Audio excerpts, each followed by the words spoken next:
that conversation is never there, right? Right. But that is the end goal. Ultimately, you do have to burn more than you consume, right? It's just that the approach I used to get them there is so different, right? Whereby they're not thinking, okay, how many calories? They're thinking, okay, I'm going to choose an apple as opposed to a bag of chips, right? All right. So when you teach them those kind of habits, the calorie stuff kind of takes care of itself, right? Yeah. So because at the end of the day, calories are not equal anyway, right? 100 calories bag of chips is not the same as a 110 calories apple, right? The effect is different on the body. But the calories are still the same. It's still true. Okay, the whole conversation about that. Yeah, but that's just perspective. And the reason why I bring up these different perspectives is because I want to confirm that the strategies are just strategies, and the ultimate goal is the weight loss, and it's the same thing. Like, if you understand what is the true necessity, whether when it comes to weight training and how to get someone to get to weight loss, is progressive overload. You learn that through every certified personal trainer course. And it's all about that foundation, but whatever strategy you take is just a different avenue of approach. Right, a different approach, Now, going back to result, though, okay? Again, sometimes as personal trainers, we get focused on that end weight loss goal. Right. But interestingly, what you find out is that really the clients are that's not necessarily what they want. Right. Okay. So, for example, a client says, I want to lose 20 pounds. Right. But why?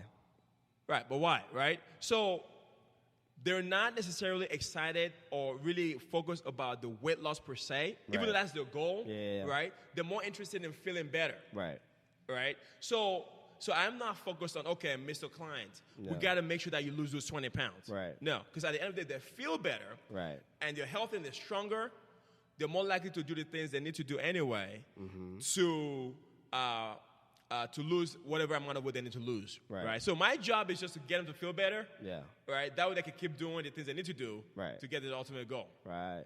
So I'm not focused every day. How much do we weigh today? I never weigh my clients, right? Because, again, there's a psychological thing attached to this, too. Right? Some people love the scale. They weigh me every day. Right? But, again, the kind of clients that I've attracted purposefully are not interested in that. Right? And, again, from building a business strategically, which one is more stressful? A client that comes to you every day and be like, I was under my calories or over my calories, oh my God, I'm losing my mind. Or a client that comes in and is like, oh, okay, today I feel great.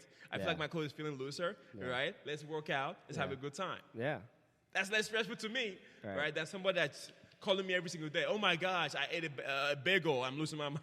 Losing my mind, right? I understand that. So, again, it comes back to how you really want to build your business. Right.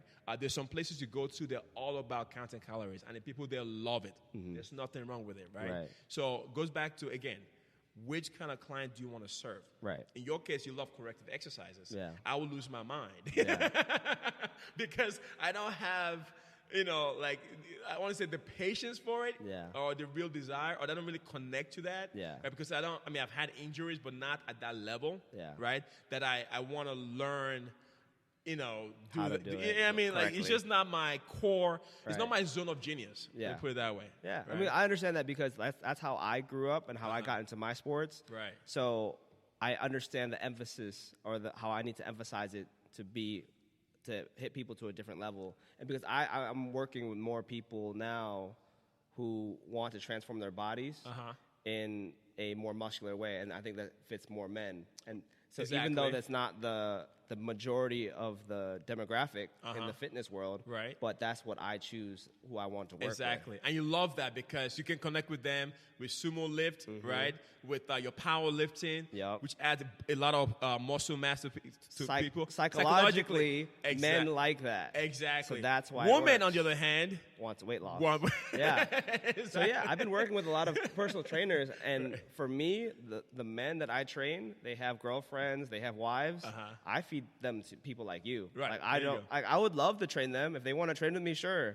I'll give them a couple free sessions, but I'm going to ultimately give them away because they don't vibe with my Exactly. world. Exactly. And that's exactly the same thing here. Is that I could get somebody who, just had back surgery and wants to get stronger. Yeah, it doesn't mean I should work with them. Yeah.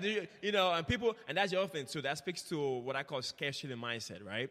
People think they have to keep all the clients, okay? Which is, to me, I don't believe in that, right? So because the clients, you're not going to keep them long term anyway because you're not happy. You're not feeling fulfilled serving his clients. Every time he comes in and he has to walk on his back, I'm like, oh man, I don't have as much fun, right? But if I send him someone like you, you're like, oh yeah, I love that all day long, right? You'll be happy, the client be happy, you build a greater business, right? So these are all principles that. One thing I really like about what we're talking about right now is that we're practicing what we preach. Right. What makes you happy is the clientele that you're working with, and the clientele that makes me happy are the clients that I work with. Exactly. And I like that we have a personal mission or message that we train our clients with. Yep. Versus just, all right, today we're going to do the X, Y, and Z, push-ups, pull-ups, and then get out of here. Those kind of places I cannot vibe with. It doesn't work, right? Yeah. But that's why. But they're never happy at the end. Exactly. It's that you've got to do things that, for example, okay, I was telling someone earlier today, I was a GOAT for 9 years, okay? I was, I'm 41 now, right? So 9 years ago, I was 31 or something like that, right? But I am more excited, fired up today, if that's believable, if you can believe that or not, than ever before, right? Even 10 years in the industry, personal training, I'm more excited, more fired up because now my motivation has even been amped up, right? So now what drives me now is even far greater than what drove me 10 years ago, right? Which is another thing people got to understand is that for you to become an independent, successful trainer, what drives you has to be greater than yourself. At least for me, right? No, same right? here. So I believe in that. It's beyond me at this point. It's beyond me just wanting to make money, right? Yeah. It's more like making family, right? Making a legacy, creating a major impact, right? Giving people an alternative, right? What's really big with me right now is with the explosion of Instagram, anybody can become a personal, anybody can present themselves as a trainer, right? But that doesn't mean they know what they're doing, right? But people are following them because they look shredded, right? That doesn't mean their approach is healthy, right? So when I see those kind of things, I kind of blame myself in the sense that I'm like, well, the reason why Mr. Joe is following this trainer, even though that trainer is leading them a downward spiral path, is because they don't have an alternative. Right. So if Patrick is over here saying, hey, Mr. Joe, you don't have to do it that way. Now they have an option. I see. Right? So what drives me now is to create something whereby people are like, okay, yes, there's this other trainer here on Instagram, but I've heard of Patrick over here, and his approach is different. Let me go check it out. Right? That would not just focus on this. You see what I'm saying? So that's what drives me now is to be at the level whereby people are like, okay, I see options out here, not just what I see on Instagram from that guy or that gal. Right? So that's another motivation of mine, right? So, and then just to disrupt the industry, right? No, I love that. I love that because I also feel like I'm a disruptor in all the industries that I'm just trying to get myself into. Yeah, you got to disrupt the industry. You got to shake things up. And that's how I truly believe, and that's how people innovate and how cultures, grow. New cultures grow. Right. In a world where we're already developed as a country, we need to keep disrupting the culture. You have to get better, right? Yeah. And you'll be, but in what I'm experiencing so far, you'll be amazed, and we talked about this also, that people, not everybody likes change, or not everybody really wants to grow, right? So it's amazing to me, like when I was at the previous company, right? When I would say stuff like, oh, I want to make $30,000 a year. They look at you like, what are you trying to do? I mean, $30,000 a month? I remember, a month. I'm sorry, $30,000 a month, right? They mentioned $30,000 a month, right? So I remember vividly there was a training we had, okay? And this is where you have to understand what your vision is, okay? And what kind of dreams you have, right? I remember they had a training whereby they were trying to teach us how to make our desired income, right? Oh, I remember that. But, you remember that, right? And then we were in this meeting. I was in this room with all these other trainers, right? And then they were like, okay, we want you to base your goal just on your what's it called? Just on your personal bills right now. Right. Right. So if you have utility bill, if you have car bill, whatever, that's just all you care about. Just that should be your income goal. No. I'm like, you gotta exceed that. No, I want to make at least $100,000 a year. Yeah. And using the formula, it just didn't work. Right. So I remember asking, what if I want to make $100,000? And the lady just kept ignoring me, right? Yeah, I remember that. And I also remember another conversation I had with one of the executives over there. I was like, okay, this is when I was about to become a manager. Yeah. And I was like, well, what if I want to make $250,000? That's not going to happen here. Like, even the COO doesn't make $250,000, right? So, again, those are ways you discover if you're in the right environment. Right. So if you've outgrown your environment. Right. Okay? And that was another impetus. I looked around me, and every time I'm like, man, these people are not even thinking at the level where I'm thinking. Where am I at, right? Yeah. I'm thinking Ty Lopez level, right? Yeah. I'm thinking Grant Cardone level, right? Yeah. I'm thinking all these kind of levels, right? People around me, they're thinking small, right? They're thinking the total budget is $30,000. They just want to get by. Just want to get by. Yeah. I didn't come to this country to be mediocre, right? Yeah. So I can be mediocre anywhere else. Okay, that's an interesting perspective. Yeah. So you weren't born here. I was not born yet. No. Okay, here's one thing that I've learned from all my interviews with most people. It's the people who have either lost their parents, faced a near-death situation, or who are not from this country are the ones who are extremely driven. Extremely driven. Okay, there's probably some correlation to that. Yeah. Some correlation to that, right? But from the beginning, I've always said to myself, okay, my parents sacrificed so much to bring this country, right? Yeah. Land of opportunity, okay?